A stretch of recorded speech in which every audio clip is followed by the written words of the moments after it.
So this is our last conversation for a while, so we better make it a good one. Let's start by how much of a creep Andy is. Did you know that he was so into the way that you smell? Because I knew that he liked it. I didn't know he liked you like that. So nasty.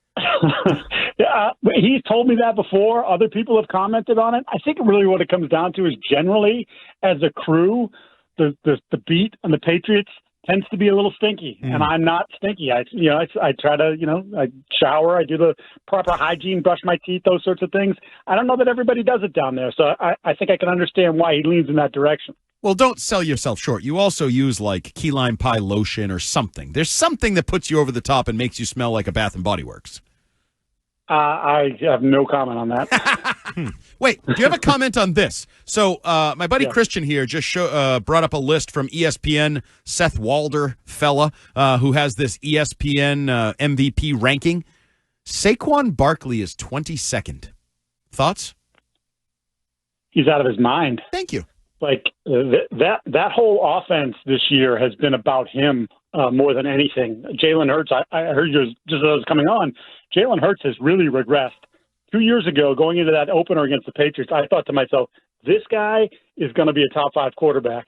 And then the Patriot players were kind of like, you might want to watch more. And then they kind of held him in check that game. They lost the game, but they did a nice job on him. And since then, it's been a lot of from him, he threw for 134 yards or 154 yards in a playoff game. He's got 2 elite receivers and a tight end who's outstanding, and he can't get on the football.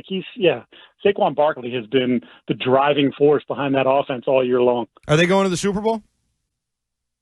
They are the most talented team, I think, still standing. Can you say that with a period on the end, not a question mark? No, that was definitely a Ron Burgundy. They are. I just worry about the quarterback. I think he's going to have to play better, and it's been a lot of just.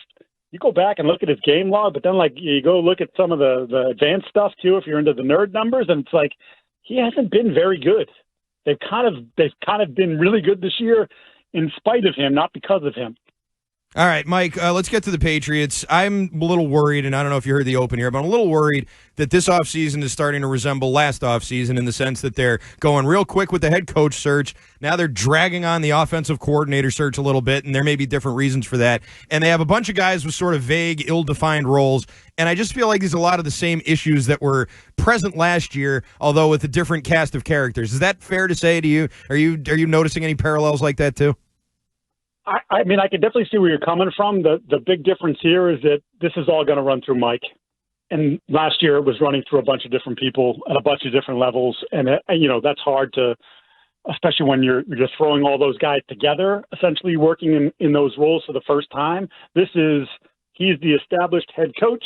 I think he's going to be the established talent picker on a lot of different levels, and has his guy Ryan Cowden already in the building doing work there.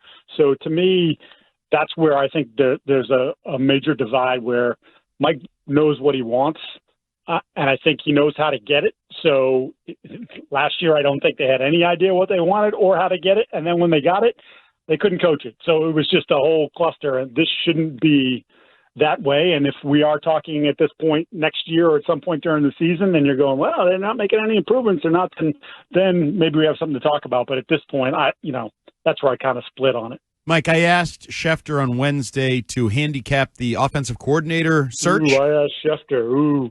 Brag.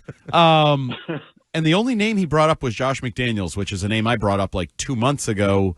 Is it brag? Is this? Yeah, brag. That was brag an actual City brag. Over here. That was a double brag. Yeah. That was a brag, and is this a bag job yet again for the offensive coordinator position? I don't think it is. Oh, sort of the more I kind of dig into it, I think he's definitely in the mix.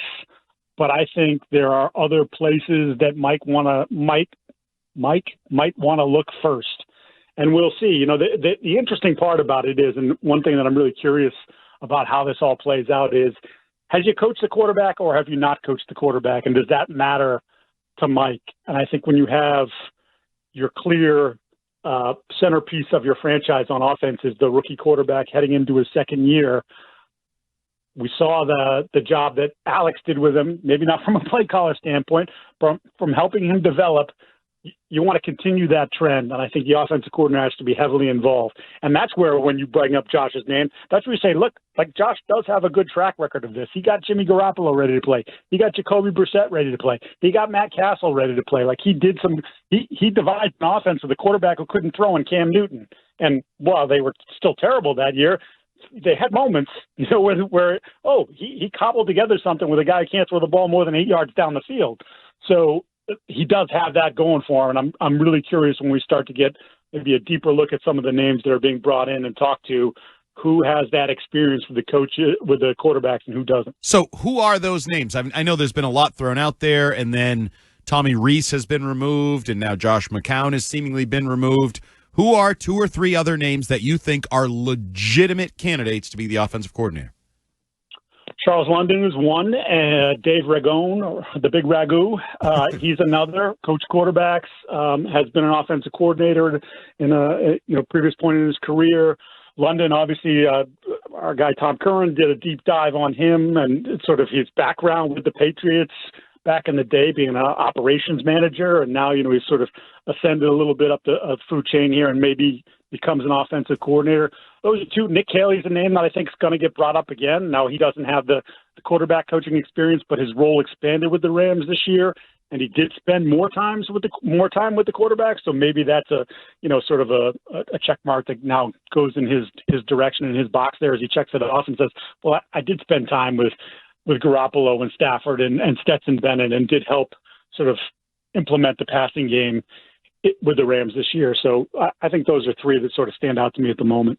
We're talking with Mike Giardi, Boston Sports Journal. Mike, after Mike Vrabel, the second most important person in this organization right now is Drake Maye. I think we all agree with that, right? I mean, he's a player, but he's the most important guy, most important player on the team. Is he going to have any input in this offensive coordinator search, do you think? Especially when it comes to the matter of Alex Van Pelt and keeping him around. Do you think that he'll have any influence on that? I know he's on vacation now, getting engaged and everything, but is that something that you think he'll be kind of brought into the fold with? I think they'll talk to him because they won't want to alienate him, but I don't know how much sway he's going to have after just, 11, 12 starts in his rookie year, whatever the number is. Mike's not stupid. Like, they'll have a conversation, but Mike's going to hire who Mike wants to hire. I think the other thing I would say about the Van Pelt thing, and like I'm one, we talked about a number of times here, like if anybody was going to come back, he would be one I'd want to bring back. And I've had people ask me, well, would he take the quarterback coaching job? I don't know. Has Jonathan Kraft come and talked to him yet about just ripping him on national television, as we saw, and sort of like they never had that conversation, as Alex told us the week after that became public in the Cardinals game. Like, okay, if you have a problem with me, wouldn't you come down and talk to me? So I don't know. Like, Alex going to have a choice of jobs. Like, someone will hire him to be the quarterback's coach, or maybe he becomes the offensive coordinator, doesn't call plays again, or whatever. He's got enough friends around the league and enough respect that he can have that. Does he feel like he gets the respect here, and will he get it from the owner? Obviously they hadn't talked, and he was apparently telling people after the last game, "Oh, I'm going to be fired." That he kind of had a sense that this was over. Some of this will probably trend and depend on who they hire as the defensive coordinator. But for those of us who may not be totally tied into what Mike Vrabel did in Tennessee, did they run a defense that was similar to the New England scheme? Did it have its roots in New England? What was that like in Tennessee? And do you expect this will be a system that has some carryover? So he's the adaptable guy. He's the sort of the game plan guy. We look at the team this week and we're going to play them this way. And then next week we might not look the same way because we have the ability to morph. And I think it was one of the big points he made in talking to us in the press conference about, like, we're going to give we want our players to be able to play fast. So we don't want to bog them down with too much stuff. And he was kind of talking offense, but in general, that's his vibe is like, if you guys can show that we can be a versatile team and we can be interchangeable parts and do these different things, we're going to do it because that gives us an advantage. I think he definitely buys into, you want to call that the Belichick, however, like those roots, I think he believes in, of like, hey, we're not going to just sit there and say this is what we play unless that's all you can play. You know what I mean? So I think that's going to be a key for them to see if they can pick up, be interchangeable pieces and parts and move as the year goes along. That is the voice of noted shower taker and deodorant user Mike Giardi. You can smell it through the radio.